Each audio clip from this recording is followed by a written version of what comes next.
Mapagpalang araw sa iyo, Sir Joseph, at sa lahat ng nakikinig sa iyong channel. Ako nga pala si Alejandro, o pwede ring tawaging Alex. Nasa edad 60 mahigit na sa kasalukuyan. Kaya naman pakikinig na lamang ng mga kwento ang libangan ko, kasama ang apo kong masugid nyo ring tagapakinig. Nang napakinggan ko ang channel mo, ay namangha ako dahil halos karamihan sa mga kwento nyo ay may pagkakahalintulad sa karanasan ko bilang isang batikan na albularyo noong kapanahunan ko pa lamang. Kaya naman naisipan ko ring ibahagi ang sarili kong karanasan na hindi ko malilimutan noong may tinulungan akong binatilyo laban sa angkan niya. Ibabahagi ko nga ito sa tulong ng aking apong hindi ko na lamang papangalanan pa. Bata pa lamang ako ay kilala na sa aming baryo. Ang batikang albularyo na si Mang Raul, naging kasakasama at utosan niya ako sa tuwing may magpapagumat at dumadayo siya sa ibang lugar. Noong mga panahong yon, ay sinusubukan niya akong turuan ng kung paano manggamot at makipagsagupaan sa ibang mga nilalang, sa kadahilan ng nakikitaan niya umano kung mayroon daw akong potensyal pagdating sa panggagamot at pagkakaroon ng kaalaman patungkol sa mga lihim na karunungan. Sinabi niya pang handa niya akong tulungan sa landas na tatahakin ko sa abot ng kanyang makakaya.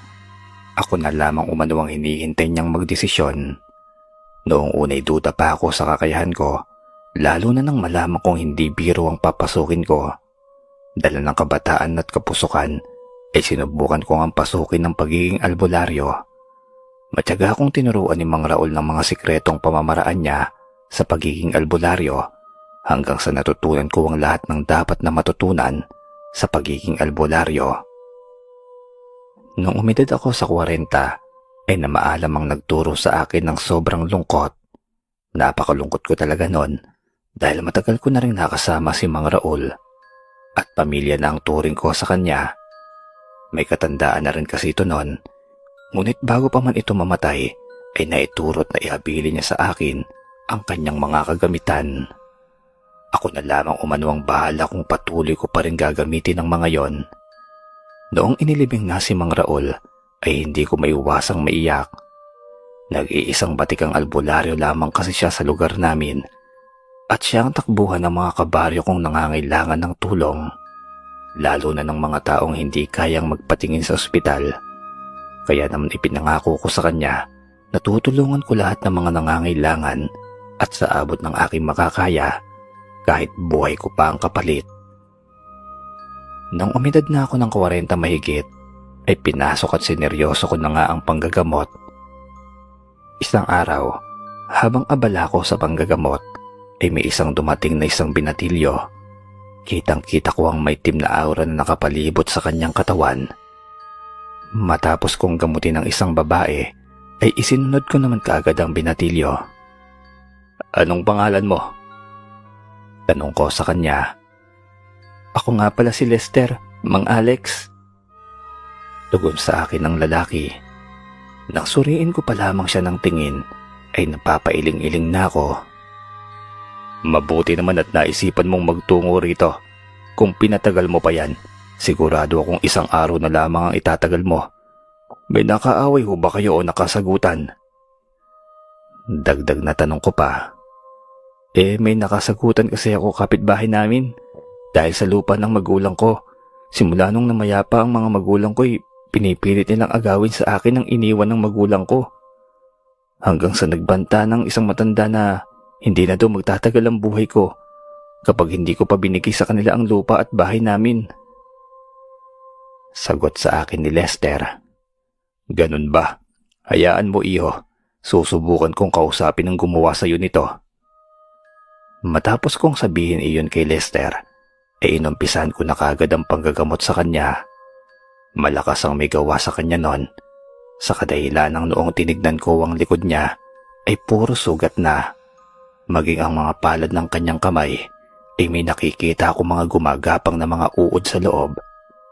Nakikita ko yun dahil sa ginawa kong orasyon bago pa siya makapasok sa loob ng aking bahay. Mahirap-hirap ang kaharapin ko dahil isang mangbabarang may gawa nun sa binatilyo. Sa pamamagitan ng orasyong maaari kong papasukin sa katawan ng lalaki, ang kaluluwa ng mambabarang ay inusalan ko yon. Saglit na nawalan ng mali ang binatilyo, nang muli itong nabalik sa ulirat, ay natiyak kong nakapasok na sa kanyang katawan ang kaluluwa ng mambabarang. Agaran akong nag-usal ng panggapos na dasal, nang sa ganoon ay hindi na ito makawala pa. Agaran kong kinausap na tigilan na nito ang panggagambala niya. Sumagot pa yun sa akin na hindi niya ito titigilan hanggat hindi namamatay ang lalaki at hindi makuha ang lupain nito na iniwan ng kanyang mga magulang. Nagulat ako sa sinabi nito. Naisip ko kaagad na isa sa mga kamag-anak niya ang matanda na yon sapagkat ramdam ko ang lukso ng dugo nila. Ramdam ko rin ang malakas na taglay nitong karunungan sa kaliwa.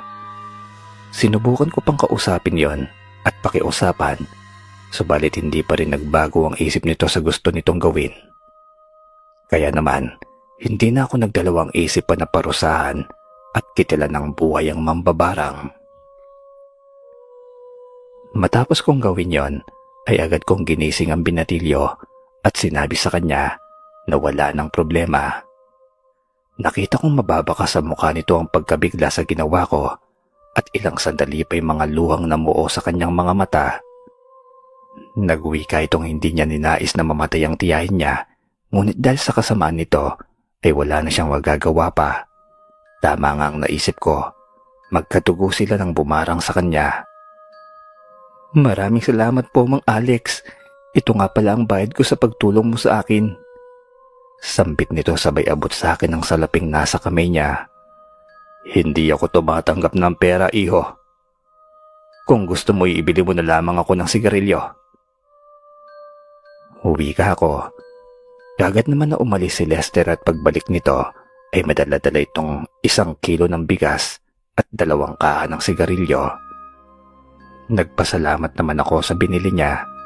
Pagkabigay sa akin ito'y nagpaalam na agad itong aalis na.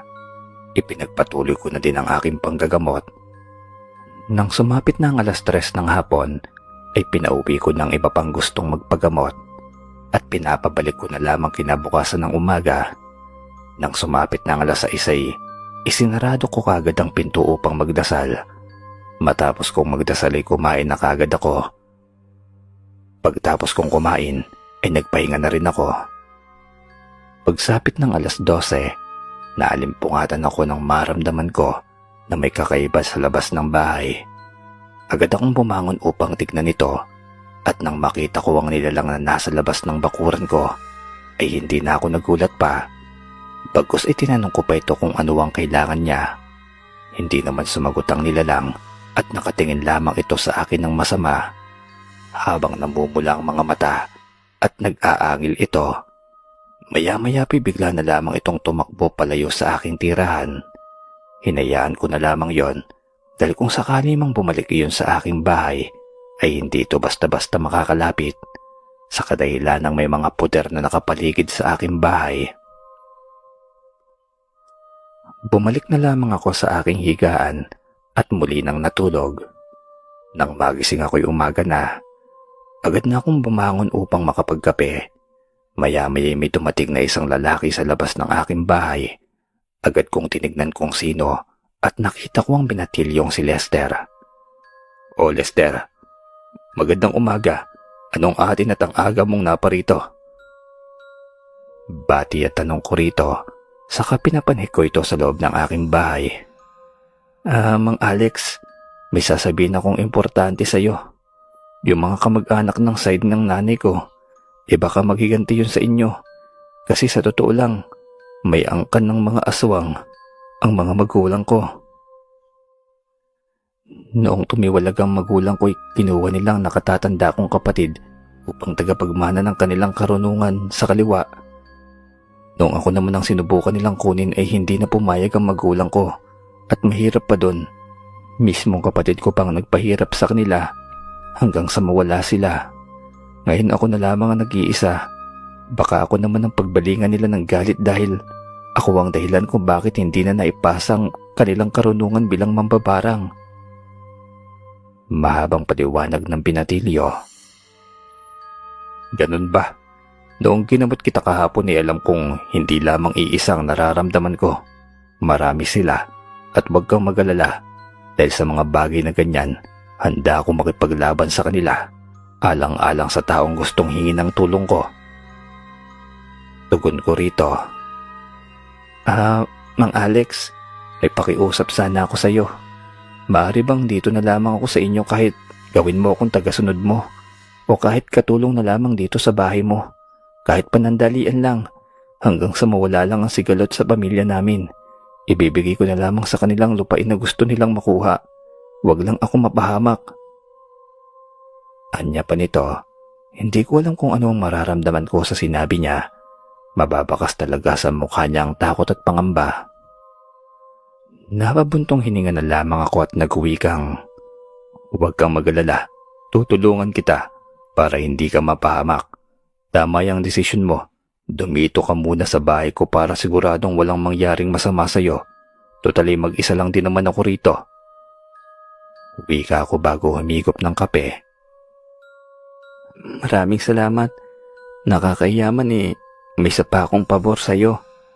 Maaari mo ba akong turuan habang narito ako sa bahay mo? Nang may matutunan din ako kung sakali man, para hindi na ako habulin ng mga angkan ng magulang ko. Nais ko talagang matuto ng mga ganitong bagay. Muling pakiusap nito. Sige, tuturuan kita sa isang kondisyon. Kapag nag-umpisa na ako sa iyo sa pagtuturo, ay bawal na bawal mong gamitin sa kaliwa ang lahat ng ituturo ko sa iyo dahil may balik ang lahat ng mga ito at mas malala pa. Naiintindihan mo ba? Makakaasa po kayo, Mang Alex. Nais ko lang magkaroon ng kaunting kaalaman para maprotektahan ko ang sarili ko. O siya, sige na. Kunin mo na ang gamit mo doon sa inyo. Magdala ka ng mga bihisan mo. Agad na umalis ang binatilyo sa bahay ko. Habang ako naman inihahanda ng mga kagamitan ko sa panggagamot. Nang sumapit ng alas 8 ng umaga, ay unti-unti nang dumating ang mga taong nagpapagamot sa akin. Iba't ibang uri ng sakit at mga palipadhangin mula sa kaliwa ang kinamot ko nung araw na yon. Maya-maya pinakabalik na si Lester at nakita kong punit-punit ang suot nitong damit. Wala rin itong dalang mga pangbihisan. O Lester, anong nangyari sa'yo? Bakit parang kinuyog ka sa daan? Opo, Mang Alex. Inabangan ako ng mga angkan ni nanay. Sinubukan nila akong kumbinsihin na umanib sa kanila. Sinabihan pa ako na kapag hindi ako pumayag sa kanila, may kalalagyan raw ako. Sambit niya.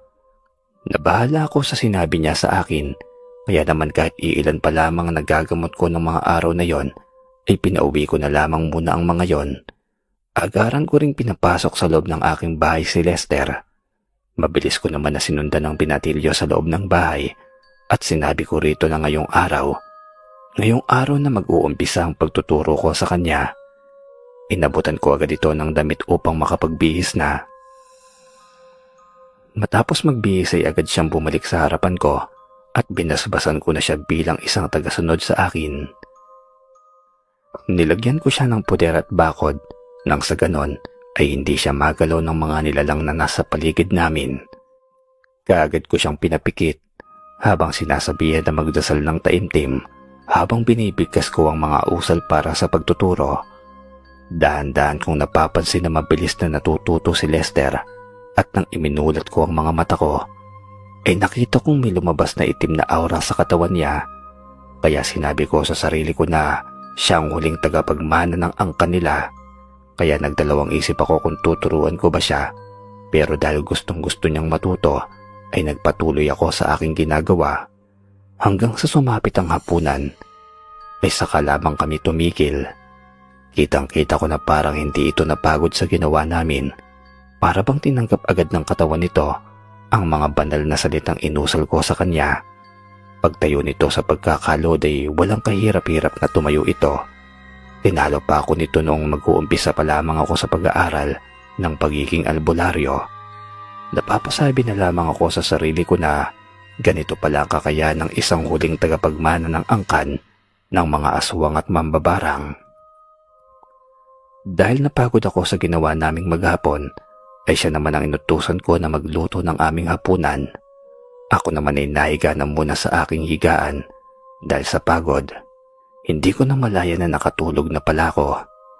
Nang magising ako'y umagan at nakita ko si Lester na nagbabasa ng libreta at tila sinasaulo ang mga dasal na nakasulat doon. Kaya bumangon na ako kaagad. Agad ako nagtungo sa kusina upang maghanap ng makakain namin. Nakita kong may nakahain na pagkain, kaya kaagad na ako umupo at kumain. Habang kumakain ako'y naupo si Lester sa harap ko at nagkwento ito kung ano ang nangyari ng nagdaang gabi. Mang Alex, alam mo bang may dumating na 2 tao kagabi sa labas ng bakuran at tinatawag ka nila? Nang labasin ko naman nagulat ako nang makita kong yung mga kamag-anak ng nanay ko yun. Pinapalis nila ako dito sa bahay mo. Hindi raw ako bagay rito. Talagang malakas ang loob ng mga yon. Tinaon talaga nila na tulog ako. Kung gising lamang ako kagabi, hindi na makakaalis ng buhay ang mga yon dito sa labas ng bakuran ko. Pasensyahan na lamang kami kapag nagkasalubong ang mga landas namin. Uwi ka ako. Hayaan niyo po, kapag bumalik ang mga yon dito sa bahay ay agad kong sasabihin para mabigyan niyo ng leksyon yung mga yon. Pagkatapos kong kumain ay pupunta tayo ng bayan upang mamili ng kakailanganin natin dito sa loob ng bahay. Saka na lamang ulit natin ipagpatuloy ang pag-aaral mo pagka-uwi natin. Uwi ka ako at nang matapos akong kumain ay nagtungo na nga kami ng bayan. Habang naglalakad kami ay napapansin kong parang maraming tao yata ang aming nakakasabay sa paglalakad. Samantalang noong wala pang binatilyong si Lester sa bahay ko, ay mangilan-ngilan lamang ang nakakasabayan ko sa paglalakad. Nang makarating kami sa bayan, ay kagad na ako namili ng mga kakailanganin namin at yung sasapat sa loob ng 1 linggo. Matapos kong makapamili, hindi ko napansin si Lester na nakasunod sa akin. Kaya inisip kong baka namimili lang ito ng mga kakailanganin niya, kaya hinintay ko na lamang muna ito sa pinamilhan kong tindahan. Maya-maya pa'y nakita ko siyang nakatayo sa di kalayuan sa pwesto ko, kaya kaagad kong nilapitan ito. Nakita ko may kaharap ito na 2 babae na nakatalukbong ng maitim na tela ang ulo. Lester, tara na. Huwag mo nang pag-aksayan ng oras ang mga nilalang na yan. Wala kang mapapala sa mga yan. Pangiinsulto ko sa 2 babae. Habang papatalikod na kami ni Lester, ay sumagot ang isang babae at nagsabing ito, "Hindi mo pagmamay-ari yan at hindi kami papayag na hindi namin maisasama pa uwi ang binatilyong yan. Ora mismo." Uwi ka sa akin ng isang babae. Hindi niyo siya maisasama kahit anong gawin niyo. Baka gusto niyong ipagkalat ko dito sa bayan ang totoo niyong pagkatao. At huwag na huwag niyo akong susubukan dahil kayang-kaya kong ubusin ang lahi niyo. Sagot ko sa babae. Akmang sasagot pa ang babae nang bigla na lamang itong sugurin ni Lester at inundayan ng sapak. Kagad ko naman siyang inawat at inaya nang umuwi na kami. Nang makarating kami sa bahay, ay pinagsabihan ko siyang hindi maganda ang ginawa niya. Alam mo ba, sa ginawa mo, lalo mo lamang pinalala ang sitwasyon. Alam mong hindi ka pa handa sa pakikipaglaban sa angkan ng magulang mo. Pasensya na ho, Mang Alex. Nadala lamang ako sa galit ko kaya nagawa ko yun. Sa susunod, mag-isip ka muna bago ka gumawa ng aksyon. Tignan mo yung ginawa mo kanina. Pinagtinginan tayo ng mga tao sa bayan. Sigurado ako maghihiganti ang mga yon, kaya ihanda mo yung sarili mo. Anumang oras, ay baka biglang sumugod ang mga yon. Pasensya na po talaga. Hindi ko lang napigilan talaga yung sarili ko sa inis. Alam kong galit ka sa angkan ng magulang mo. Dahil sa ginawa nila, may tamang panahon din para sa paghihiganti sa kanila. Konting tiis na lamang mabilis ka namang natututo eh. Kaya huwag ka mag-alala. Tutulungan din kita sa lahat ng kaharapin mong laban.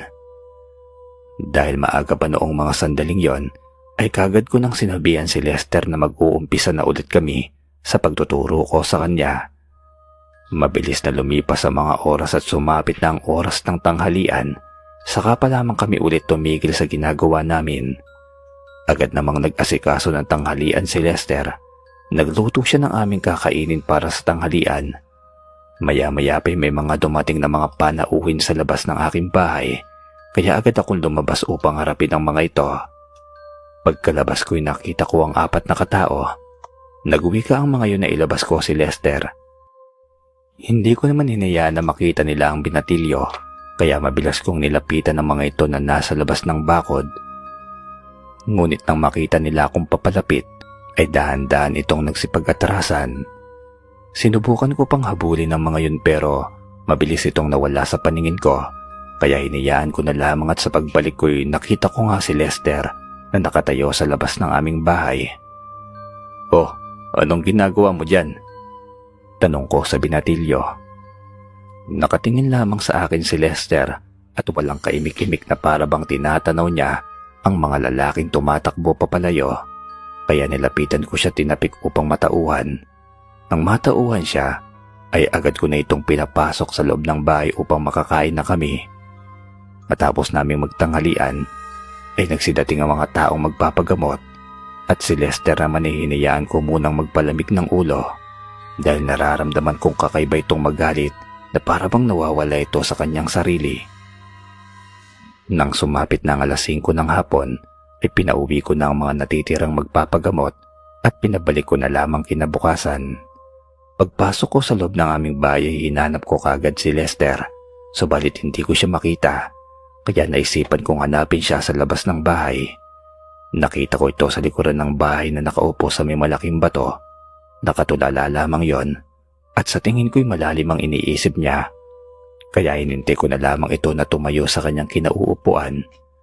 Maya-maya pa'y bigla na lamang itong tumayo at dumaan sa harapan ko na para bang hindi ako nakita nito at nagpatuloy lamang siya sa paglalakad papasok sa aming bahay. Mabilis ko naman siyang sinundan. Pagkapasok namin ay kinausap ko ito. "Iho, anong ginagawa mo?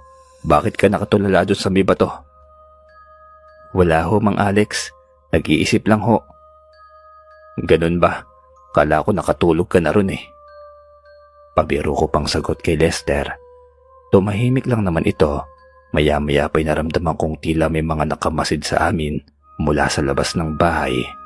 Kaya mabilis akong nagtungo sa labas upang pagmasdan ang buong paligid. Hanggang sa mapadako ang tingin ko sa isang puno ng niyog.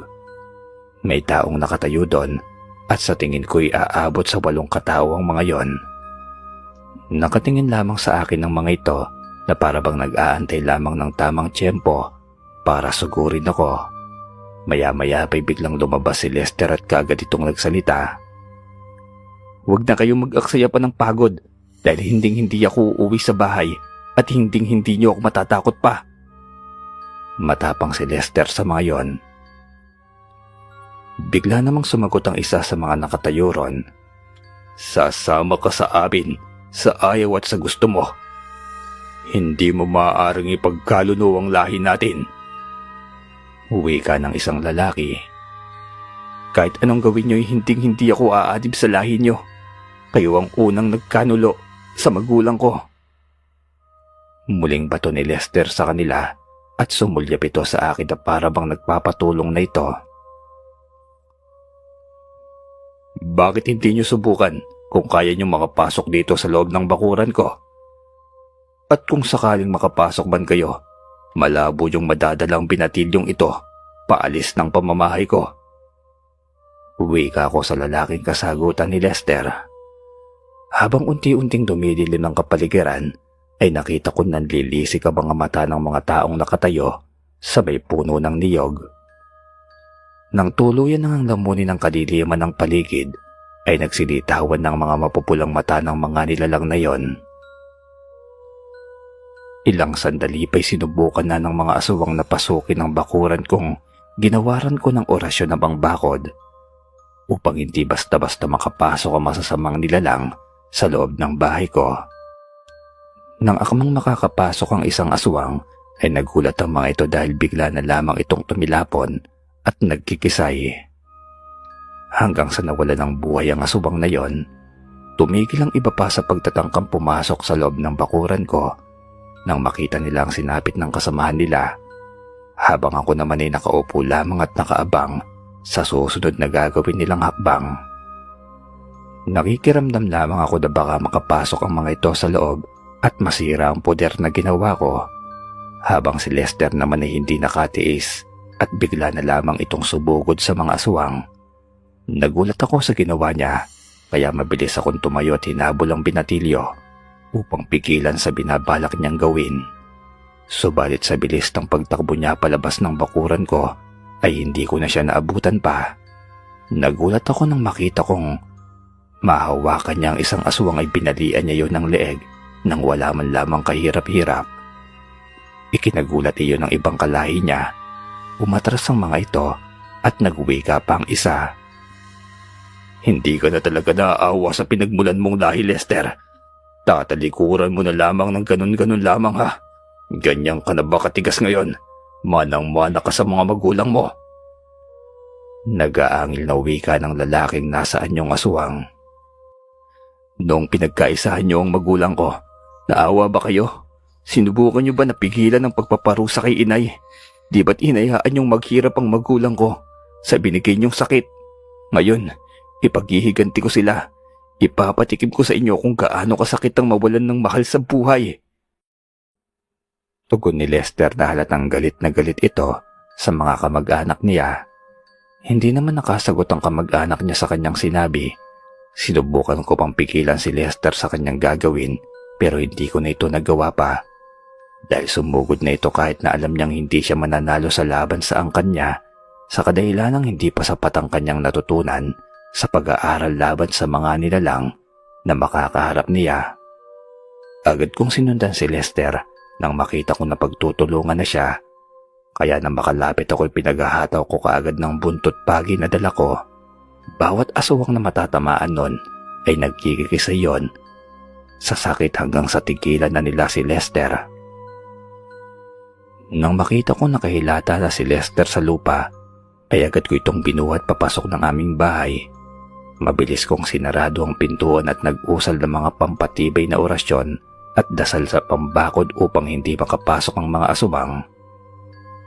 Kitang-kita kong napakaraming natabo ang katawan ni Lester.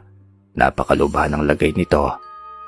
Iniig ko muna siya sa mipapag at agad akong bumalik sa labas upang harapin muli ang mga aswang. Pagkalabas ko'y nakita kong may mga nakahandusay na mga aswang at kitang-kita kong may mga sugat din ang mga ito sa kanilang katawan. Doon ko naisip na kayang-kaya palang lumaban ni Lester ng mag-isa, lalo na kapag natutunan pa nito ang lahat ng dapat niyang matutunan laban sa lahi nilang aswang at mambabarang. Hindi ko inaasahan na makakakita ko ng ganoong murang edad, kayang-kaya na makipagsagupaan. Sa bagay, hindi na iba sa kanya na magkaroon ng kakaibang lakas dahil siya lang naman ay nag-iisang tagapagmana ng karunungan sa kaliwa ng kanilang angkan. Nakita ko nagtutulungan ang mga aswang na makabangon at nagtatakbo papalayo sa may bahay ko. Kaya naman imbis na kalabanin ulit sila, ay bumalik na lamang ako sa loob at kaagad akong kumuha ng mga gamot upang gamutin ang mga sugat ni Lester. Matapos kong matapalan ng gamot ang bawat sugat niya, ay binuhat ko na ito patungo sa kanyang tulugan. Ako naman ay nag-usal ng dasal upang magpasalamat sa may kapal. Matapos kong gawin ngayon ay nagpahinga na rin ako. Nang magising ako'y nakita kong masarap pa rin ang tulog ni Lester. Agad na akong bumangon upang maghanda ng makakain namin sa umagahan. Maya-maya bumangon na rin si Lester at kitang-kita kong hirap na hirap siya sa paglalakad. Kaya sinalubong ko na kagad ito upang makaupo sa pagkainan. Habang kumakain kami, kitang-kita ko na hihirapan itong kumain. Nakaramdam ako ng awa sa sinapit ng binatilyo. Mabuti na lamang at may sabaw ang niluto kong ulam. Matapos namin kumain ay kinabot ko ulit si Lester upang mabilis na gumaling ang kanyang mga sugat. Nang matanggal ko ng mga tinapal ko sa sugat, ay nakita kong unti-unti nang gumagaling ang mga ito sa kanyang katawan. Tinapalan ko na lamang ng panibago upang mas mapabilis ang pagpagaling sa kanyang mga sugat. Maya-maya pinakarinig ako ng tumatawag sa akin, kaya agad akong tumayo upang lumabas ng bahay. Nakita ko ang aking kaibigan na albularyo. "Oh, magandang umaga paring Berto. Ano nga at naparito ka?" Bati ko kay paring Berto. "Kamusta pare? Oh, may kasama ka pala dito sa bahay mo. Ano yan, anak mo?" "Hindi pare, gusto lang matutong mag-aral. Bilang isang katulad natin, kaya nandito sa bahay ko tong si Lester." Tugon ko kay paring Berto. Napansin kong makailang beses niyang tinapunan ng tingin ng binatilyong si Lester. Pare, pwede bang mag-usap tayo sa labas ng bahay niyo? Nang tayong dalawa lang." Wika sa akin ni paring Berto. Agad naman kaming lumabas at iniwan namin si Lester sa loob ng bahay. Pare, sigurado ka ba doon sa taong tinuturuan mo? Alam mo naman siguro kung bakit hindi ba? Hindi maganda ang kutob ko sa kanya. Nagdadalawang isip na wika nito sa akin. "Oo naman pare, nung una'y gaya mo, nagdalawang isip pa ako kung tuturuan ko ba siya o hindi. Pero nako, kung alam mo lang pare, kung nakikita mo lamang kung gaano siya kalakas at kadesidido sa landas na tinatahak niya. Tsaka'y nanaisin mo din siyang turuan. Kagabi nga'y hindi ko akalain na mapapaslang niya ang isa sa mga aswang na sumugod rito ng walang kahirap-hirap." Wika ko kay paring Berto. Paring Alex, huwag mong mamasamain na. Baka biglang bumaligtad yan kapag natutunan niya na lahat. Baka ikaw pang mapahamak dyan sa ginagawa mong yan. Alam mo nang mula sa kaliwang ang kanyan." Wika sa akin ni paring Berto. "Hindi yan pare, huwag kang mag-alala. Kapag bumaliktad dyan si Lester, hindi ako magdadalawang isip na paslangin yan kahit ako pa ang guro niya." Tugon ko kay paring Berto. Sige pare, ikaw bahala. Basta kapag kailangan mo ng tulong, magsabi ka lang. Marami kaming tutulong sa'yo. Malaki din ang tiwala namin sa'yo." "Sige, mauna na ako pare. Napadaan lamang ako kasi napansin kong kakaiba dito sa bahay mo. Pasensya ka na pare ah. Mauna na ako pare. May pupuntahan pa ako eh." Anya pa sa akin ni paring Berto. "Sige pare, ingat." Umalis na kaagad si paring Berto at napaisip ako sa lahat ng sinabi niya. Nang bumalik na ako sa loob ay nakita ko si Lester na tapos ng kumain at nagliligpit na ito. Lumabas na lamang ako ulit ng bahay upang magpahangin habang iniisip ko ang sinabi ng aking kaibigan. Huwag naman sana mangyari ang mga bagay na sinasabi sa akin ni paring Berto dahil kapag nagkataon ay titiyakin kong hindi makakaramdam ng sakit ang binatilyong si Lester. Ngayon pa lamang ay labis-labis na ang awang nararamdaman ko para sa binatilyo dahil sa kagagawa ng mga kaanak niya. Subalit alam kong hindi sapat ang awa para sa mga kalahi nila. Kapag awa ang pinairal ko, ay tiyak ako mismo ang may kalalagyan. Nagulat akong bahagya nang bigla na lamang nagsalita sa tabi ko si Lester. "Huwag ho kayong mag-alala, Mang Alex. Wala akong balak na bumaligtad. Pangako ko po yan sa inyo at wala akong balak na saktan ng taong tumulong sa akin. Kahit kailan, ay hindi ko ninais na makiisa sa lahi ng inay ko. Bata pa lamang ako'y batid ko na ang kasamaang ginagawa nila." Wika ni Lester sa akin. "Tiwala po ako sa inyo na magagabayan niyo ako ng maayos at magiging magaling kayong maestro sa akin. Pagbubutihan ko pa po ang lahat ng itinuturo niyo." Dagdag pa nito, kahit na nababahag ako sa sinabi ng binatilyo, ay hindi ko iyon pinahalata sa kanya. Gaya ng pagturo sa akin ng yumao kong maestro, ay nais ko ding makatulong at maibahagi ang karunungan ko, lalong-lalo na sa taong desididong makamtan ito. "May tiwala ako sa iyo, kaya tinuro ko sa iyo ang mga dapat mong matutunan. Sa susunod na linggo o araw, magtutungo tayo sa kalapit na baryo dahil may naririnig akong may mga nanggagambala sa mga nakatira doon. At doon may pakita sa akin ang mga natutunan mo. Sa ngayon ay gagawin natin ay humalili ka muna sa panggagamot ko. Kapag may dumating na magpapagamot ay gamutin mo. Kung kaya mo, at kapag alam mong hindi, ay sabihin mo na lang sa akin kaagad." Uwi ka ako kay Lester. "Oho, Mang Alex, pipilitin kong matutong manggamot.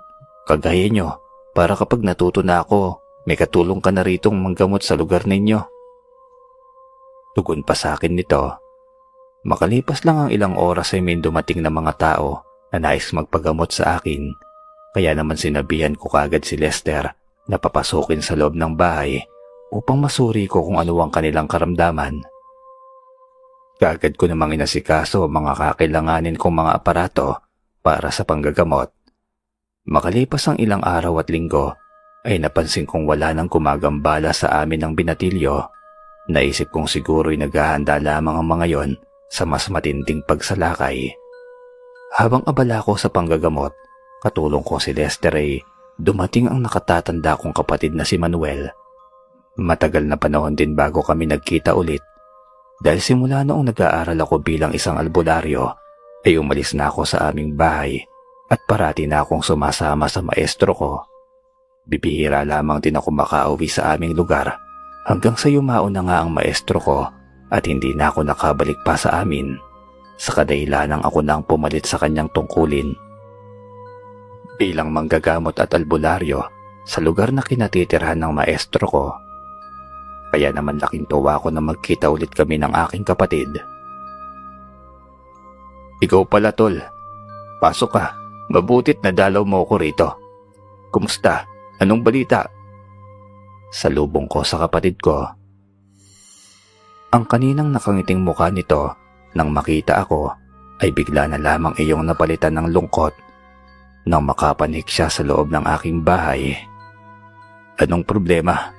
Bakit parang ang lungkot ng mukha natin ngayon? May problema ba? Tanong ko sa nakatatanda kong kapatid.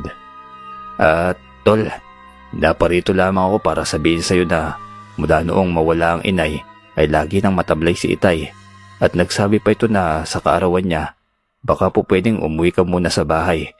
Gustong gusto ka na makasama ulit ng Itay. Total matagal na panahon nang lumipas na hindi ka nakauwi sa atin. Tugon ng kapatid kong si Manuel. Dahil sa sinabi niya nakaramdam ako ng pangamba dahil hindi naman ganun ang pagkakakilala ko sa aking ama. Matapang at matibay ang pagkakakilala ko sa kanya. Hindi iyon basta-basta tinatamaan ng lungkot lang. Tiyak akong may hindi magandang nangyayari sa kanya. Ganun ba? Sige tol, bukas uuwi ako. Tatapusin ko lang ang mga kailangan kong gawin ngayon. Nang sa ganun ay bukas mismo ay magtutungo ako sa baryo natin. Tugon ko sa kanya. Nakita kong may mga kasama ito na kanina patahimik sa tabi niya. Nga pala, sino yung mga kasama mo? Yan na ba ang asawa at anak mo? Oo tol, tanda mo ba ba'y kababata natin na si Lucy? Siya yan. At ito naman ang pamangkin mo si Alex. Isusunod ko sa pangalan mo para kapag hindi ka makakauwi, lagi ka pa rin naming maaalala. Kahit palayo ka na sa amin ngayon. Sagot sa akin ng aking kapatid. Hindi ko naman napigilan ang hindi mapangiti sa sinabi nito. Kahit kailan talaga, wala akong masabing hindi maganda sa pamilyang pinagmulan ko. Kumusta Lucy? Nagkatuluyan pala kayo ni kuya. Uwi ka ako sa asawa ng kapatid ko. Ayos naman. Ito nagdadalang tao na ulit para sa pangalawa naming anak ni kuya mo. Nakangiting tugon sa akin ni Lucy. Ninitian ko na lamang si Lucy at sabay lumapit ako sa pamangkin kong si Alex. Kinarga ko ito dahil nasa edad 3 anyos pa lamang ito. Noong unay naiilang pa sa akin ang pamangkin ko. Hanggang sa katagalan ay nasanay na rin ito. Inutusan ko naman si Lester na maghain ng makakain upang makakain ng aking kapatid at ang pamilya nito. Habang kumakain ang kapatid ko at ang asawa ay nagkukwentuhan na rin kami kung ano ang nangyari sa baryo namin nang magmulang mawala ako ron.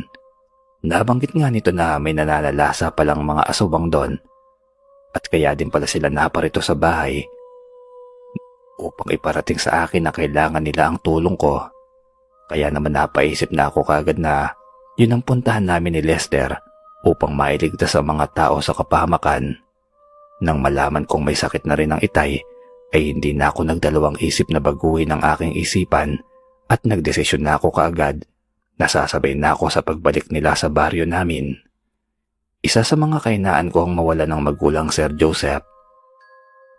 Kaya ako napadpad sa lugar na ito dahil noong mawala ang inay ko ay hindi ko matanggap na iniwang kami ng pinakamamahal kong nanay.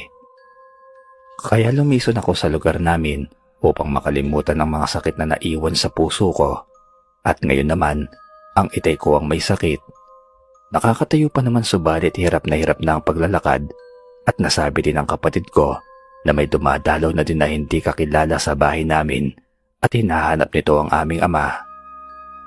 Matapos kumain ng kapatid ko, ay kagad ako nagkayos ng mga gamit. Maging si Lester ay pinaghanda ko na rin sa kanya ang mga dadalhin nito dahil magtatagal kami sa baryo na kinalakihan ko. Agad na kaming bumiyahe pabalik sa baryo na kinalakhan ko. Makalipas ang mahigit isang araw naming paglalakbay, ay narating na namin ang baryong kinatitirhan ko noong may mga bata pa lamang. Napansin kong napakatahimik ng buong paligid namin na tila ba may nakaambang panganib. Nang sipatin ko ng tingin si Lester, ay nakita kong tahimik lamang ito. May problema ba? Ang tahimik mo yata. Ayos lamang ho, Mang Alex. Maikling tugon nito sa akin. Hinayaan ko na lamang at nagpatuloy na lamang kami sa paglalakad hanggang sa makarating kami sa bahay. Nang makapasok ako sa bahay ay nakita ko ang aking amang nakahiga sa papag na gawa sa kawayan. Agad ako nakaramdam ng pagkahabag nang makita ko ang payat na katawan nito. Malayong malayo sa katawan niya noong huling pagkikita namin. Agad kong nilapitan si Itay upang tulungan itong makaupo at agad akong nagmano. Itay, kamusta na po kayo? Pasensya na ho kayo kung ngayon lamang ako nakapunta rito. Masyado kasi akong abala sa panggagamot. Wika ko sa aking ama. Ayos lamang anak, naiintindihan kita. Maaari bang dumito ka muna sa bahay natin nang makasama naman kita ulit ng matagal? Mula kasi noong mawala ang inay mo, hindi ka na nagpakita rito sa lugar natin. Pati mga kababata mo noon nagtatanong pa rin hanggang ngayon kung kumusta ka na ba. Wala naman ako maisagot dahil hindi kita nakakausap o nakikita. Mahabang wika ni Itay. Sige tay, dito na muna ako hanggang sa matapos ang kaarawan nyo. At may tatapusin din ako dito sa lugar natin dahil hindi ko gusto ang naririnig kong balita na nangyayari dito sa baryo na kinalakihan ko. Tugon ko sa aking ama. Sino ba yung kasama mo? Anak mo ba yan? Baling na tanong sa akin ni Itay nang makita niyang binatilyong si Lester. Hindi ho tay. Lester ho ang pangalan niya at siya ang tagasunod ko. Nais din niyang maging isang albularyo kaya sinama ko siya rito sa bahay. Nang sa ganon ay may katulong ako rito. Tugon ko sa Itay. Umiti lang naman si Itay kay Lester nang batiin siya nito at kagad namang lumapit kay Itay upang magmano. Maya-maya pa'y tinawag ako ng kapatid ko upang ituro ang aming tutulugan mamayang gabi. Nagpaalam naman ako kay Itay na papasok ko lamang ang mga dala naming kagamitan sa loob upang makapagkwentuhan kami ng maayos. Tumango naman si Itay sa sinabi ko at agad akong tumayo sa kinauupuan ko. Pagkatapos kong mailagay ng maayos ang gamit ay agad na akong bumalik sa hinihigaan ni Itay. Iniwan ko naman sa loob ng silid si Lester upang makapagayos ng kanyang gamit. Itay, pwede niyo bang ikwento sa akin ang lahat ng nangyari dito sa baryo natin? Nasabi kasi ni Kuya Manuel sa akin na may umaaswang dito sa lugar natin. Tanong ko kay Itay. Oo Alex, kaya sobra-sobra ang paglalagay namin ng mga pangontra rito sa bahay. Simula nung nagkasakit ako, may mga umaaligid na dito sa bahay natin. Hanggang sa unti-unti na ako nanghihina. Minsan pakiramdam ko, hindi na ako makakatayo mula sa pagkakahiga. Tugon sa akin ni Itay. Ganun po ba? Hayaan niyo Itay, mula sa araw na to, kapag sumapit na ang oras ng 5:00 hanggang sa pagputok ng araw, matatapos na ang kalbaryo nyo. Sagot ko kay Itay. Habang nag-uusap kami, ay hindi ko napansin na mabilis na lumipas ang oras at unti-unti nang sumapit ang 5:00 ng hapon. Maya-maya pa'y nakita ko si Lester na lalabas ng bahay at mukhang balak ata nito na magpalamig sa labas o kaya tatambay. Maya-maya'y bumalik si Lester sa loob ng bahay at nagsabi ito na may nakita siyang matanda na pabalik-balik sa harapan ng bahay at panay ang tingin nito sa loob. Agad ko namang inutusan si Lester. Kunin mo ang buntot pagi. Doon sa loob ng bayong nadala ko. Bilisan mo. Pagkatapos mong makuway, may daan sa likod ng bahay. Umikot ka sa likod ng matanda nang hindi ka niya nakikita o nararamdaman. Usalin mo ang sabulag na itinuro ko sa iyo. Uwi ka ako sa binatilyo. Nang makuha na ni Lester ang buntot pagi, ay kagad nitong umikot sa likod ng bahay at sinunod ang mga sinabi ko sa kanya. Nang makita kong nasa likuran na ng matanda si Lester, ay hindi na ito nagdalawang isip na sakalin ito. Gamit ang buntot ng pagi na kinagulat naman ng matanda. Mabilis akong tumakbo patungo sa kinaroroonan nila at habang papalapit ako ay nagpupumiglas na ang matanda. Nagpupumilit iyon na makawala sa pagkakasakal ni Lester. Nang nakalapit na ako, inusalan ko kagad ito ng pamparusa upang lalo itong mahirapan. Dahil hindi na bago sa akin ang mga lakas ng aswang, ay minaliit ko ang kakayahan nito. Hindi ko akalaing may taglay na lakas pala ang lahing pinagmulan ng aswang na yon. Mga Alex, hindi ko kalahi ang aswang na to. Nahihirapan na ako mga Alex. Ang lakas niya. Uwi ka ni Lester sa akin. Kitang-kita ko naman na nahihirapan na rin ito at kakaiba talaga ang taglay na lakas ng matandang aswang. Natitiyak kong ito rin ang nagbigay ng sakit sa aking ama nang sa ganun ay tuluyan niya na itong mabiktima kapag rumatay na sa banig.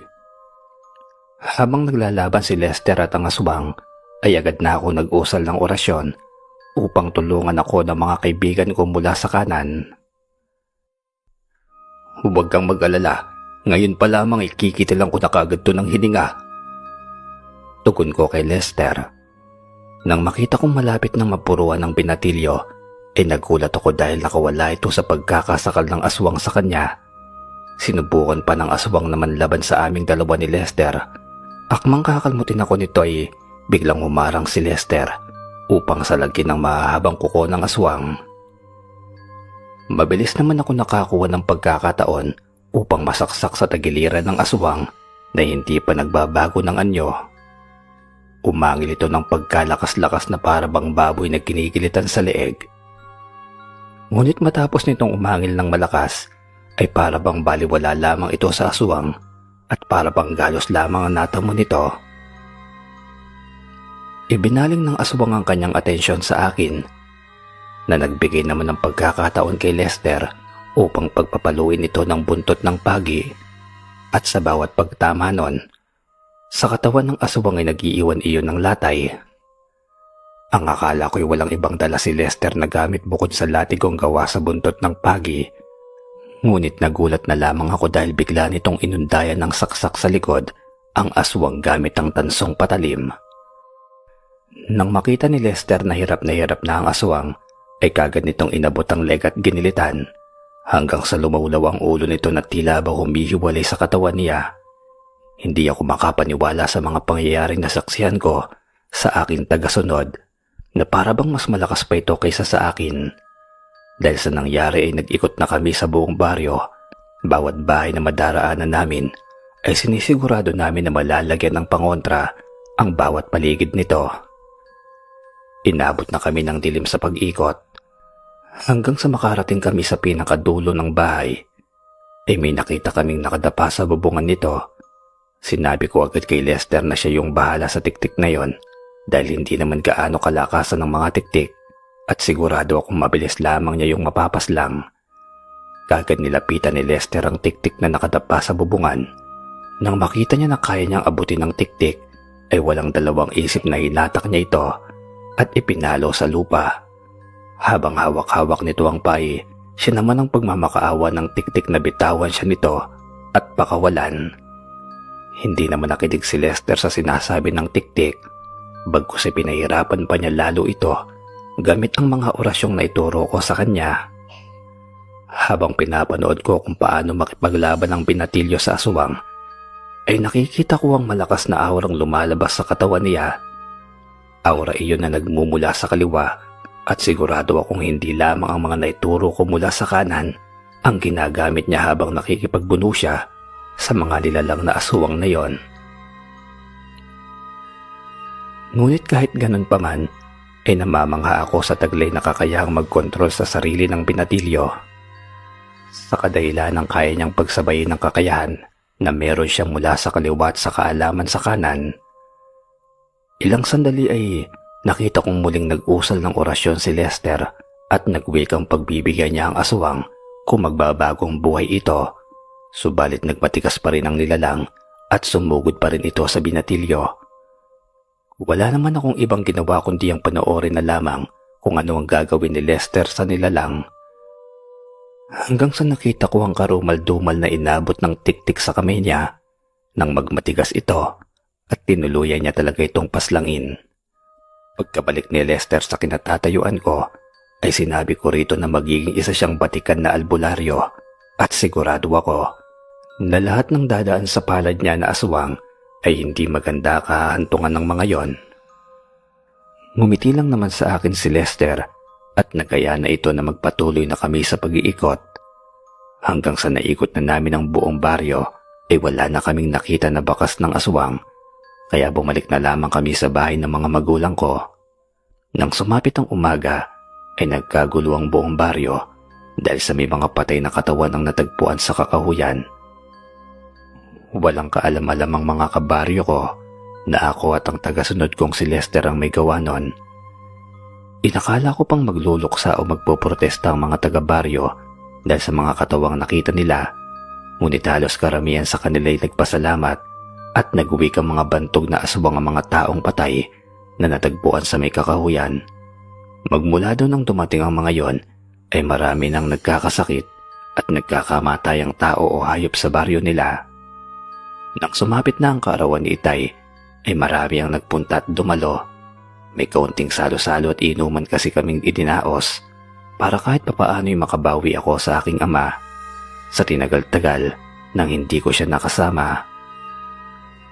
Habang nagsasayahan kami, ay minapansin akong isang matandang babae.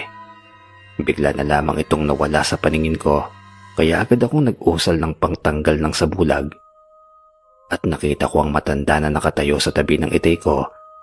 Agad akong napatakbo patungo sa kinapupwestuhan ni Itay.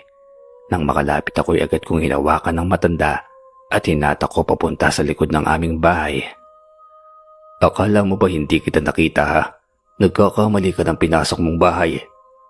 Wika ko sa matanda habang hawak-hawak ko ito. Pasensya na, hindi ko sinasadya. Hindi ko na uulitin. Pagbigyan mo lamang ako. Bigyan mo ako ng pagkakataon. Pagmamakaawa sa akin ng matandang babae. Nagpalinga-linga pa ako dahil nagsabi naman na hindi na uulitin, kaya agad na nagbago ang isip ko at pagbigyan na lamang ito ng pangalawang pagkakataon. Tumingin-tingin ako sa paligid at baka makita kami ni Lester at sigurado na naman ang kalalagyan nitong matanda na to. Nang akmang bibitawan ko nakita ko si Lester na tumakbo patungo sa kinaroroonan namin, kaya muli kong hinawakan ng matandang babae. Nang makarating si Lester ay nagtanong ito kung bakit hawak-hawak ko ang braso ng matanda. Sinabi ko naman na umaaligid ito sa tabi ni Itay. Agad naman itong sinabi na siya na ang magpaparusa sa matanda na yon, nang sa ganoon ay makabalik na ako sa loob ng bahay. Sinubukan ko pang tanggihan si Lester, subalit nagpumilit ito, kaya pinaubaya ko na lamang sa kanya ang matanda. At sinabihan ko na kay Lester na lamang humingi ng pangalawang pagkakataon. Naaawa ko sa matanda dahil kitang-kita ko ang mga mata nito na takot at sinubukan pa na humingi ng tawad sa kanyang nagawa. Pero dahil matigas ang puso ni Lester pagdating sa nilalang na panig sa kaliwa, ay mabilis ang kinaladkad siya nito patungo sa liblib na gubat. Ako naman ay bumalik na sa loob ng aming bahay upang samahan na lamang si tatay. Ilang sandali pa'y napatigil ang lahat ng tao sa loob ng bahay dahil nakarinig sila ng sigaw ng isang babae. Agad na napasilip ako sa bintana ng bahay. Nakita ko si Lester na puro mantsa ng pulang likido ang damit at kitang-kita ko mula sa itak na daladala niya na may tumutulo rin doon. Kaya agad kong inagaw ang atensyon ng maraming tao sa loob ng bahay upang hindi nila makita si Lester na puno ng dugo ang damit. Nakita kong nakatingin sa akin ang binatilyo at tila ba nag-aabang ito ng tulong ko dahil sa sitwasyon niya. Kaya sumenyas ako sa kanya na nasa likod siya ng bahay magtungo at maghugas ng katawan. Nang magpatuloy na sa pag-iinom ang mga panauhin ni Itay, ay mabilis akong nagtungo sa likod ng bahay. Bitbit ang damit na pamalit ni Lester, nang sa ganon ay hindi siya mapaginalaan ng mga taong nasa bahay. Matapos ang pangyayaring iyon, ay nakita ko masayang nakikipag-inuman si Lester sa mga kapitbahay na para bang walang nangyaring iba at parang wala siyang pinaslang na aswang. Hindi ko siya nababakasan ng pagkahabag sa muka. Nasa tabi lamang niya si Itay, nakaupo habang nakikipagkwentuhan. Nang matapos ng inuman ay nakita kong nagkakalasingan na mga bisita at tinawag ko na si Lester upang unti-unti nang magligpit ng mga pinaggamitan. Kinagabihan habang naguhugas kami ng mga pinggan, biglang dumapit ang akin nakatatandang kapatid at nagsabi ito sa akin na kami daw ang may gawa doon sa may tao na tagpo ang patay doon sa may kagubatan. Hindi naman ako nakatanggi dahil alam din naman ng kapatid ko na isa akong albularyo. Nang matapos na kami sa ginagawa namin ni Lester, ay napagpasyaan namin na magpahinga na dahil kinabukasan ay babalik na kami sa aming tahanan. Kinabukasan ng magising kami, ay kagad kami nagayos ni Lester upang makauwi na kami sa aking bahay. Agad naman akong lumapit sa aking Itay upang magpaalam na aalis na kami. Itay, aalis na po kami. Papasyal-pasyal na lamang po kami dito kapag hindi na kami abala sa panggagamot sa baryo namin. Wika ko kay Itay. Sige anak, mag-iingat ka palagi ha. Huwag mong kalilimutang dumalaw dito kapag may oras ka. Wika sa akin ni Itay. Opo Itay, magpagaling po kayo ha. Huwag na kayong mag-alala dahil wala nang manggagabala dito sa inyo. Kung sakaling mayroon man ulit, huwag kayong magdalawang isip na magsabi agad sa akin upang ma-resolbahan natin agad yun. Oo anak, sige na. Mag-iingat kayo sa pag-uwi nyo. Sagot sa akin ni Itay. Agad na kaming lumakad ni Lester. Habang tinatahak namin ang daan ay napansin namin na maraming mga naglalakad na nakakasalubong namin. Mga nakatalokbong ang mga yon ng itim na tela sa kanilang ulo. Hindi ko na lamang pinansin dahil alam kong wala naman silang magagawa dahil mahihina ang aswang kapag may araw. Nang magkalapit na kami ng mga taong yon, ay nakita ko ang mga mata nito na nakatingin sa akin at yun din ang ginawa ko sa kanila. Ang buong akala ng mga yun ay matatakot ako dahil sa mga pagtingin nila sa akin ng masama. Hanggang sa napansin kong hindi nakasunod sa akin si Lester. Kaya agad kong nilingon sa likuran ko ang binatilyo at nakita kong kinakausap ni Lester ang mga taong yon. Hindi niyo ba talaga ako titigilan sa pagsunod ha? Hindi kayo titigil hanggat hindi kayo nauubos. Ilang beses ko bang sasabihin sa inyo na hindi ako aanib dahil tuluyan ko ng tinalikuran ng lahi niyo? Tiimbagang wika ni Lester sa mga ito.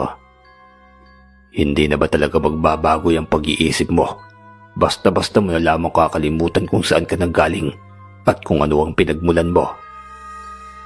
Sagot ng isang lalaki na katalokbong din ng itim na tela sa ulo. Hindi ba kayo marunong makinig? Hindi na magbabago ang isipan ko kahit anong gawin nyo. Umalis na kayo hanggat may araw pa. Tugon ni Lester na mababakas sa boses nito ang pagkainis sa talatang galit na ito. Agad ko namang nilapitan ng binatilyo at baka hindi pa ito makapagpigil sa kanyang sarili. At kung ano na naman ang magawa niya. Nang mapansin ni Lester na papalapit na ako sa kanya, ay agad itong tumalikod sa kausap niya at nagpatuloy na sa paglalakad. Matapos niyon ay nagpatuloy na rin kami hanggang sa makauwi na kami sa aming bahay. Napansin kong tahimik lamang si Lester na para bang napakalalim ng iniisip nito. Kaya minabuti kong kausapin siya nang sa ganon ay malaman ko kung ano ba yung iniisip nito. Lester, kanina ka patahimik dyan. Maaari ko bang malaman kung anong bumabagabag sa isipan mo at baka makatulong ako? Tanong ko kay Lester. Mang Alex, bumabalik kasi sa isipan ko ang ginawa nila sa magulang ko kapag nakikita ko sila. Ganun ba? Ano nang balak mo? Gustong gusto ko na silang maubos, Mang Alex, upang tuluyan ko na makalimutan ang nakaraan ko at makapagbagong buhay na ako. O kung hindi man nais kong magpalakas ng sa ganun hindi na nila ako guluhin pa. Nais ko nang mamuhay ng tahimik. Hayaan mo, may tamang panahon din para sa kanila. Sa ngayon ay maghinay-hinay ka muna. Hindi naman sumagot si Lester sa sinabi ko at tahimik lamang ito, kaya naisipan ko mag-asikaso na lamang sa loob ng aming bahay. Makalipas ang ilang araw ay nagtungo ako sa likod ng bahay upang tignan ang mga tanim kong gulay at mga panggagamot na ibinaong ko sa lupa. Matapos niyon, ay naalala ko na wala na nga pala kaming magagamit na panggatong pagsapit ng gabi. Kaya agad ako nagtungo sa gubat upang manguha ng tuyong kahoy. Dahil wala na akong gaanong nakuha na kahoy malapit sa amin, ay nagpatuloy pa ako sa paglalakad hanggang sa makarating na ako sa kasukalan ng gubat. At nakita ko ang 5 kabahayang nakatirik ron, kaya nagtaka ako tuminto upang pagmasdan ng kabahayan. Nang mapansin kong walang tao'y umiwas na lamang ako sa kabahayan na yon, baka kasi tulog ang mga tao sa loob at magising pa kapag lumapit pa ako. Dahil medyo maaga-aga pa'y nagpatuloy na lamang muna ako sa paglalakad hanggang sa muli akong mapadaan sa kabahayan na yon, ay nakita kong may mga tao na ron. At tiyak kong hindi pangkaraniwan ang mga yon. Kampante ako na hindi kikilo sa mga yon dahil araw pa, kaya hinayaan ko na lamang at mukhang wala namang balak na masama sa baryo namin. Subalit hindi pa rin mawala sa isip ko ang aswang. Naaswang pa rin ang mga yon at nababalot pa rin ng kasamaan. Nang marating ko ang bahay namin, ay agad akong dumiretso sa loob ng kusina upang isalansan ng kahoy na panggatong na dala-dala ko. Pagkatapos kong gawin ay nagpahinga na muna ako sa labas ng bahay. Habang ako'y nag-iisip-isip, nagulat ako dahil biglang nagsalita si Lester sa tabi ko. Mang Alex, nakita mo bang pugad nila sa loob ng kagubatan? Yun yung angkan ng mga magulang ko. Uwi ka sa akin ni Alex. Alin, yung mga kabayan sa loob ng gubat ba? Oo, nakita ko nga. Mukha naman silang mga mababait, kaya dinaanan ko na lamang kanina. Mukha lang, Mang Alex, pero alam kong ramdam mong mga hangal ang kaluluwa ng mga yon. Oo, alam ko. Hayaan mo ngayong gabi. Sumama ka sa akin dahil magtutungo tayo doon upang ubusin ang mga kinamumuhian mo. Mamayang gabi, gusto kong unti-untiin mo ang mga lahi ng magulang mo. Huwag kang mag-alala. Kasama mo ako sa gagawin mo. Pero ikaw lang ang kikilos habang pinapanood kita kung paano mo unti-untiin ang angkan mo. Kahit isang gabi isang asubang lamang ang mapaslang mo, ay isang katibayan na yon na isa ka ng albularyo. Panguudyok ko kay Lester. Nagulat naman ako sa reaksyon ng mukha niya na parang natutuwa ito sa pinapagawa ko sa kanya na alam niyang ikapapahamak ng buhay niya. Napaisip ako na gusto ko lamang namang subukan kung hanggang saan ba ang kakayahan niya. Nang sumapit na ang gabi, ay kagad nang kinuha ni Lester ang buntot ng pagi sa loob ng aming bahay. At ang isang mahabang itak na yari sa tanso at bagong hasa pa. Samantalang ang tanging tangan ko naman ay ang kaalamang mga pangkumbanting orasyon panlaban sa mga nilalang sa kaliwa. Agad na kaming nagtungo sa loob ng kagubatan kung saan nakatirik ang kabahayang sinasabi ng pinatilyong mga angkan niya ang nakatira doon. Habang nasa daan ay umusad na kami patungo sa lugar at nag-usal na kami ng orasyong pangsabulag upang hindi mapansin ang aming presensya. Habang papalapit kami ng papalapit ay unti-unti kong nararamdaman ang itim na aurang bumabalot sa lugar na kinaroroonan namin. Nang makarating ay pinagmasdan muna namin ang buong paligid at naghintay na iilan na lamang ang matira sa loob ng kanilang bahay. Maya-maya pa isa-isang nagsipaglabasan sa kanilang bahay ang mga aswang na nasa loob at lahat ng yun ay puro nakahubad. Hanggang sa napansin namin na may isang dadaan sa pwesto namin at nakatuwad iyon habang humahakbang. Nang saktong nasa tapat na namin ang aswang na yon, ay agad na sinungkapan ni Lester at mabilisang sinakal ng buntot ng pagi dahilan upang hindi makaatungal ang aswang hanggang sa hindi na ito makahinga at nawalan na ng buhay. Saka pa lamang binitawan ng pinatilyo ang aswang. Ang buong akala namin ay walang makakapansin sa amin, ngunit may isang aswang palang nakakita kay Lester na hinablot niya ang isang aswang. Nagulat na lamang kami dahil biglang nagsipaglabasan ng ibang aswang doon sa loob ng mga bahay. Mga nasa 3 ang lumabas na yon. Sinabihan naman ako ni Lester na siya na ang bahala sa mga yon, kaya't nanood na lamang ako kung paano makipaglaban si Lester sa 3 aswang. Sumugod naman agad ang aswang patungo sa amin. Kahit na alam kong kayang-kaya ni Lester ang mga aswang, ay hindi ako naging kampante. Dahil batid kong hindi pag-aanong marunong si Lester sa pagbigkas ng mga orasyon. Nang magkalapit na si Lester at ang 3 aswang, ay kaagad na inundayan ng suntok ng binatilyo ang isang aswang gamit ang kanang kamao nito na inusalan niya at tumama iyon sa muka, kaya tumabingi ang panga nito at animoy na putol ang buto sa bibig. Yung 2 aswang naman ay patuloy sa pagkalmot kay Lester hanggang sa nakikita kong hindi na makayanan ng binatilyo ang sakit na natamo niya sa mga aswang. Mabilis akong tumakbo patungo sa kanya upang tulungan siya habang hindi pa nakakabalik ang ibang mga kasama ng aswang. Kagad kong sinapak ang isa at tumilapon ito sa bahay dahilan upang masira ang dingding nun.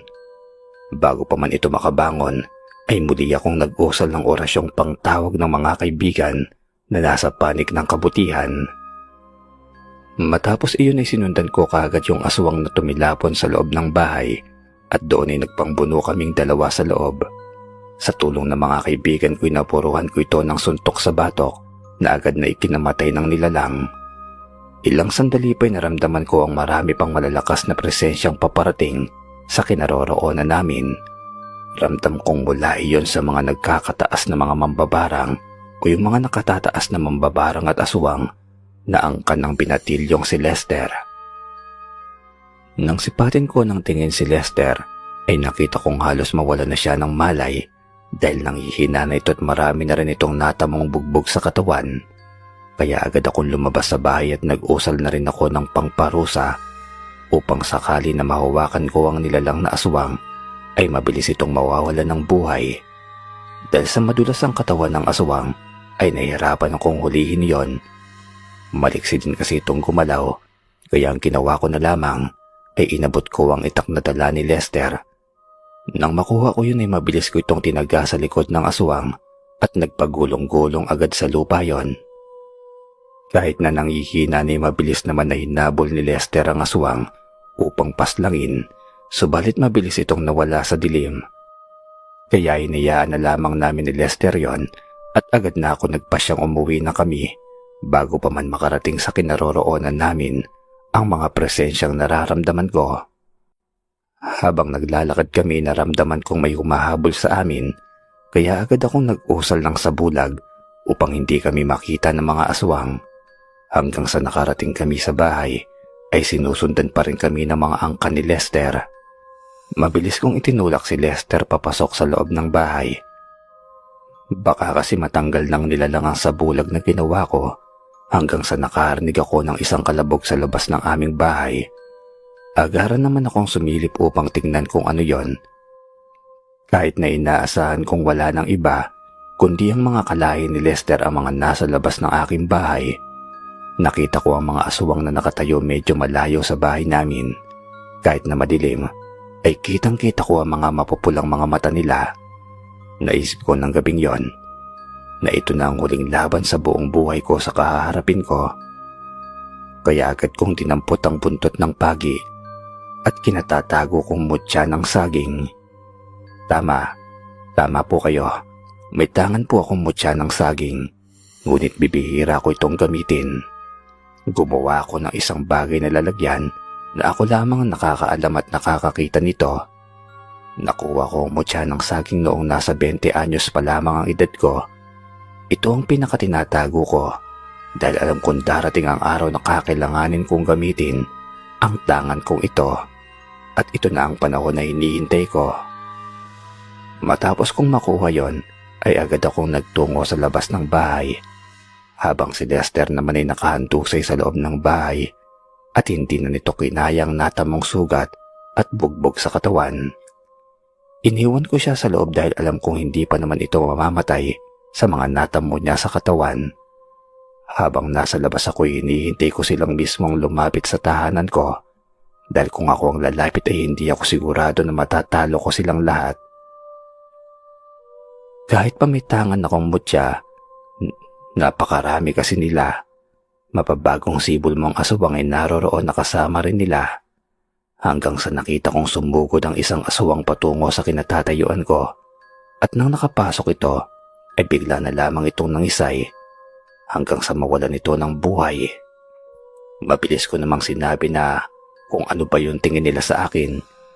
Kung tanga ba ako para hindi maglagay ng pangontra dito sa labas ng bahay. Kung yan ang inaakala nila'y nagkakamali sila dahil ang bawat katulad nyo na aswang na lalagpas sa bakod ng bahay ko ay siguradong matitikman ang paghihirap sa buong buhay nyo na hindi nyo pa nararanasan. Hindi naman natakot ang mga aswang na yon kahit nakita nilang nangyari sa kasama nila. Sinubukan naman ng dalawang aswang na sabay sumugod at sa pagpasok naman ng kanilang katawan sa loob ng bakod ay ganoon din ang nangyari. Nangisay at hindi na nakatayo pa hanggang sa nawala na ng mga buhay. Hindi ko napansin na sa ginagawa ng kalaban ay unti-unti nang nababasag ang poder at pangbakod na ginawa ko para sa aswang hanggang sa nakita kong nakapasok ang isa at sumunod na rin ang iba pa. Kaya agad kong inilabas ang buntot ng pagi at sa pagsugod ng aswang sa akin ay hinampas ko kaagad ito ng malakas. At sa pagbagsak noon sa lupa ay hindi na ako nag-aksaya pa ng oras. Sinundan ko agad ng isang malakas na hataw ng buntot ng pagi sa mukha nito dahilan upang mapahawak sa kanyang mukha ang aswang. Dahil halos hindi na makakita ang isang aswang ay sinunggaban ko na upang hindi na ito makalaban pa sa akin. Maya-maya pinagulat ako dahil biglang sabay-sabay na silang sumugod. Dahil hindi ko alam kung sino ang aking uunahin sa kanila ay umatras ako sa pader ng bahay upang hindi nila ako mapaikutan. Maya-maya pa'y sa pagsugod ng mga aswang sa akin ay bigla na lamang tumilapon ng isa at nang makita ko kung sino ang may gawa nun ay nakita ko ang binatilyong nakatayo di kalayuan sa akin. Mang Alex, pasensya na kayo.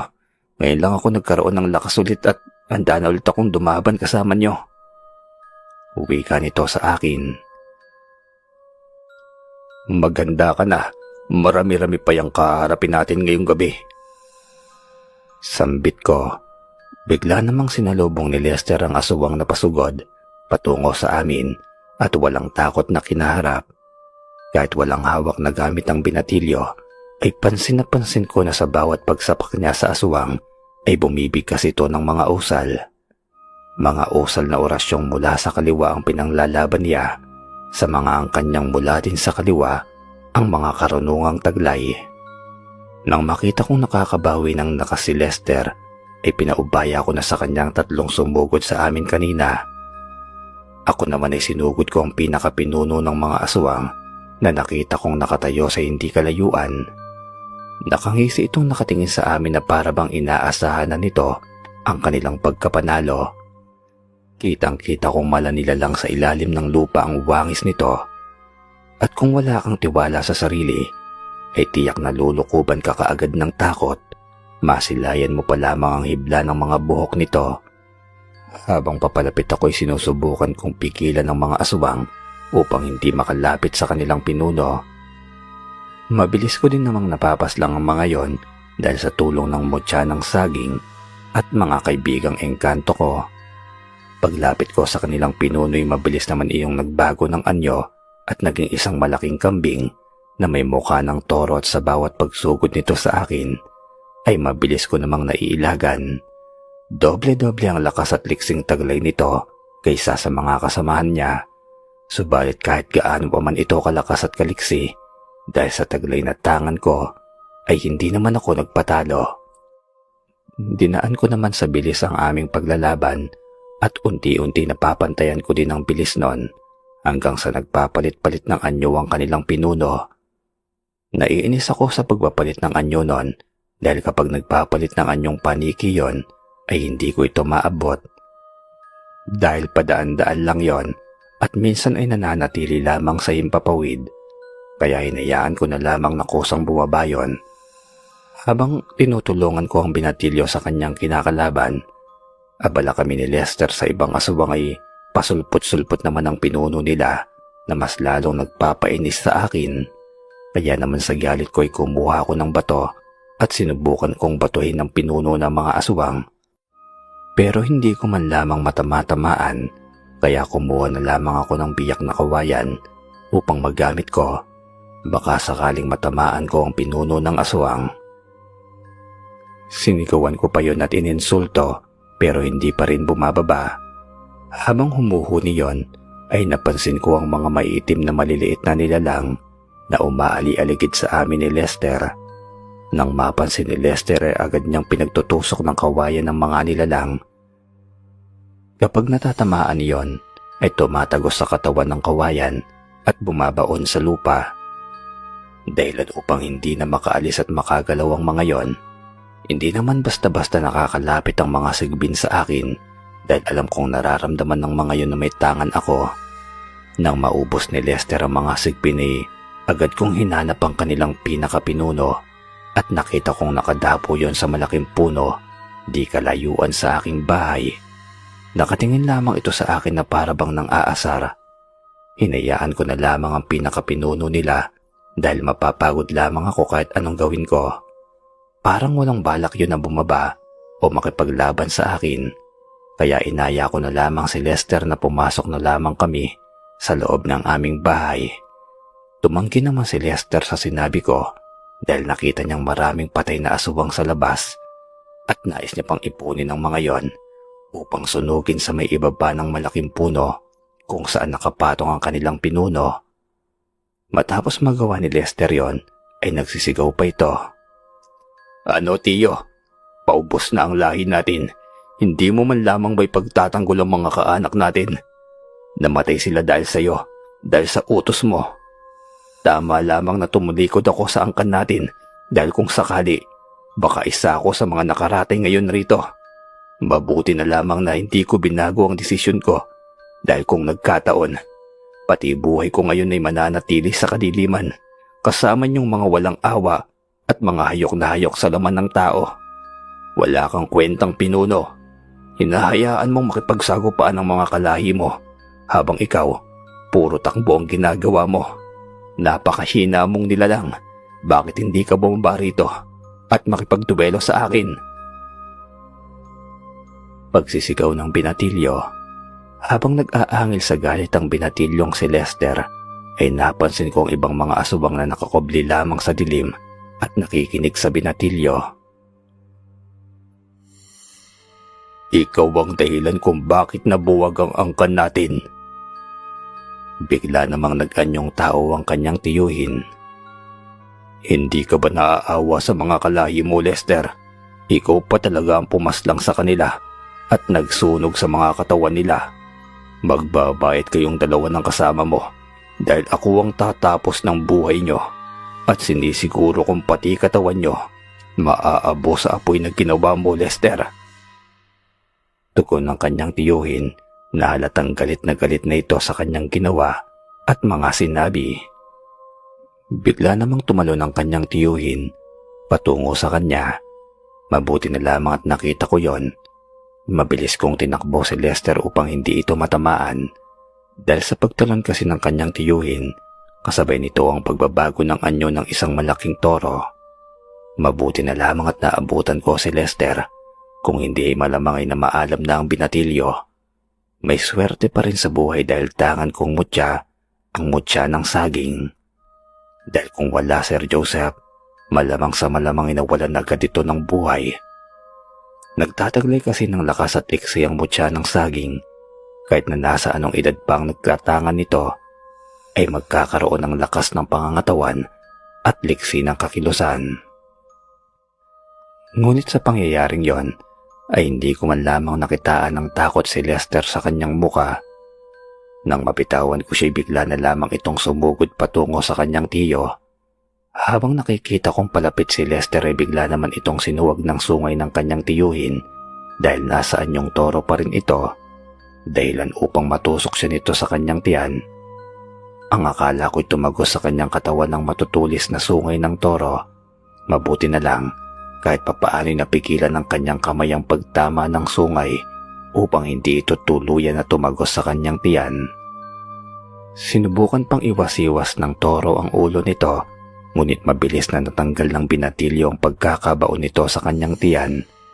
Mabilis naman akong tumakbo patungo sa malaking toro upang agawin ang atensyon nito para hindi na maulit pang bagbalingan nito si Lester. Nang maagaw ko ang atensyon ng tiyuhin niya, ay ako naman ang sinubukan itong suwagin.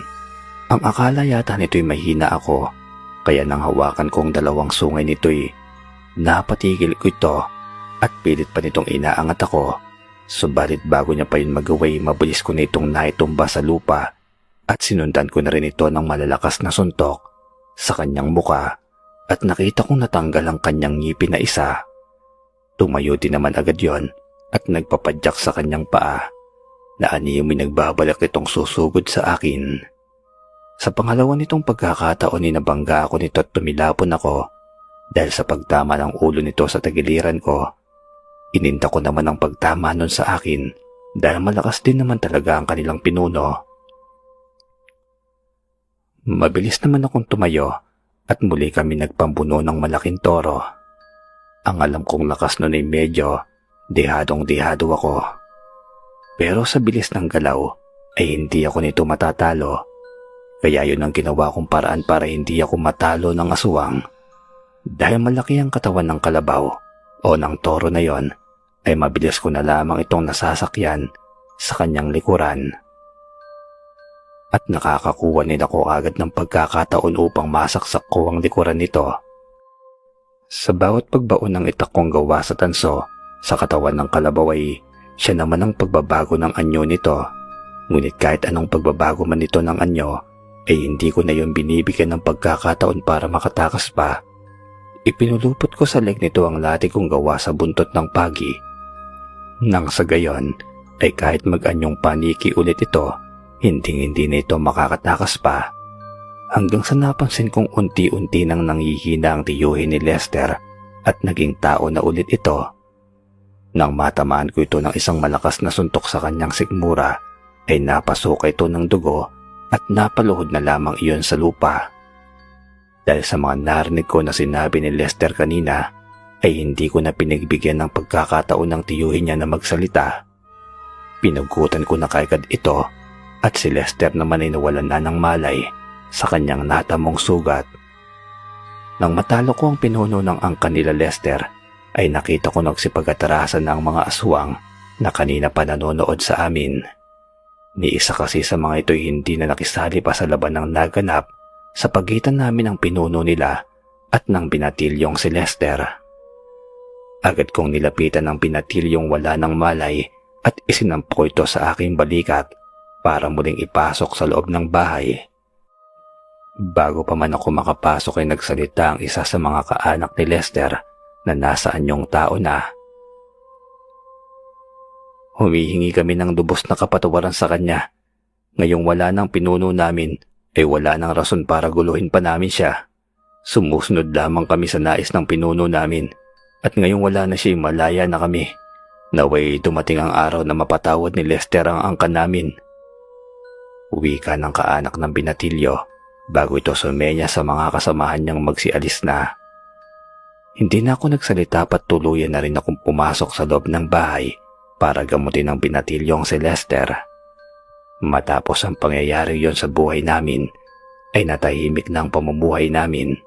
Marami pa kaming karanasang pinagsamahan ng binatilyo at hindi na iyon kasing tindi ng labanan namin ng ang kanyang mga aswang at mambabarang.